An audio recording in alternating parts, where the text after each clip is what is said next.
Setelah Perang Irak-Iran berakhir pada tahun 1988, rakyat Irak merayakan kemenangan yang mereka yakini atas pasukan Iran.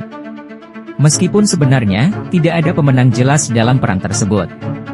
Irak, yang kala itu didukung oleh beberapa negara, terutama Kuwait, menerima bantuan berupa pasukan militer, persenjataan, dan bahkan akses ke pelabuhan Kuwait untuk menyerang Iran. Namun, perlu diingat bahwa bantuan tersebut bukanlah cuma-cuma. Kuwait menganggap bantuan ini sebagai hutang yang harus segera dilunasi. Setelah Perang Irak-Iran selesai, Presiden Irak, Saddam Hussein, harus memutar otak untuk mengatasi banyaknya hutang yang ditanggung oleh Irak, sementara ekonomi Irak sendiri hancur setelah perang. Untuk meningkatkan pendapatan negara, Menteri Perminyakan Irak menekan negara anggota OPEC untuk menurunkan produksi minyak agar harga minyak naik. Namun, Kuwait tidak setuju dan justru meningkatkan ekspor minyaknya dengan dalih berjaga-jaga jika ada negara yang membutuhkan minyak lebih. Saddam Hussein menuduh Kuwait sengaja melakukan ini untuk menekan ekonomi Irak dan mencuri minyak di wilayah Rumaila melalui pengeboran miring, menuntut ganti rugi sebesar 2,4 miliar dolar. Saddam juga mengklaim bahwa Kuwait secara historis adalah bagian dari wilayah Irak di bawah kekuasaan Kesultanan Utsmaniyah Turki, yang terpisah setelah imperialisme Inggris menjadikan Kuwait wilayah berdaulat. Irak meminta Kuwait melupakan hutang dengan alasan dana tersebut digunakan untuk menggagalkan hegemoni Iran atas Kuwait. Dengan berbagai alasan tersebut, Saddam menolak membayar hutang, yang semakin meningkatkan ketegangan antara kedua negara. Pada tanggal 2 Agustus 1990, sekitar 100.000 pasukan Irak dikerahkan secara tiba-tiba untuk menginvasi Kuwait.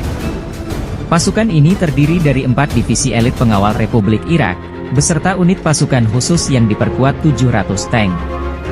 Serangan cepat ini mengejutkan Kuwait. Pasukan Irak dengan mudah menghancurkan pasukan Kuwait yang kalah jumlah dan tidak siap. Jet tempur Irak membombardir target di ibu kota, sementara unit khusus merebut Kementerian Pertahanan dan Istana Pemerintahan. Pemimpin Kuwait, Jaber al-Ahmad al-Sabah, melarikan diri ke Arab Saudi bersama pengawal dan anggota keluarganya sebelum ditangkap pasukan Irak. Jaringan komunikasi Kuwait diputus, membuat warga sipil terjebak di tengah kota, dengan 200 orang menjadi korban. Dengan cepat, Saddam mendirikan negara boneka bernama Republik Kuwait, yang segera mendapat kecaman dari PBB dan berbagai negara internasional, termasuk Amerika Serikat. Pasukan gabungan PBB yang dipimpin oleh AS dikerahkan dalam operasi Desert Shield. Irak tidak menghiraukan desakan PBB untuk menarik pasukannya.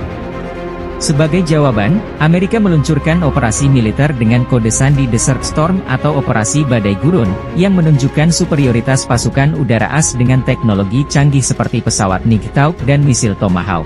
Pada tanggal 24 Februari 1991, pasukan PBB berhasil merebut Kuwait dan keesokan harinya Saddam Hussein kalah. Namun, sebelum menarik pasukannya, Saddam memerintahkan pembumi hangusan ladang-ladang minyak di seluruh Kuwait, melumpuhkan ekonomi Kuwait. Saat perjalanan pulang, pasukan Irak dihantam serangan udara AS, menyebabkan ribuan korban di sepanjang jalur yang kelak disebut Highway of Death. Pada tanggal 3 Maret 1991, Irak menyetujui gencatan senjata, dan krisis parah melanda warga Irak karena sanksi dan embargo PBB, atau yang dikenal sebagai Resolusi 661. Amerika melucuti seluruh senjata Irak yang digunakan selama perang, dan muncul tuduhan bahwa Irak memiliki senjata pemusnah massal, yang hingga kini belum terbukti.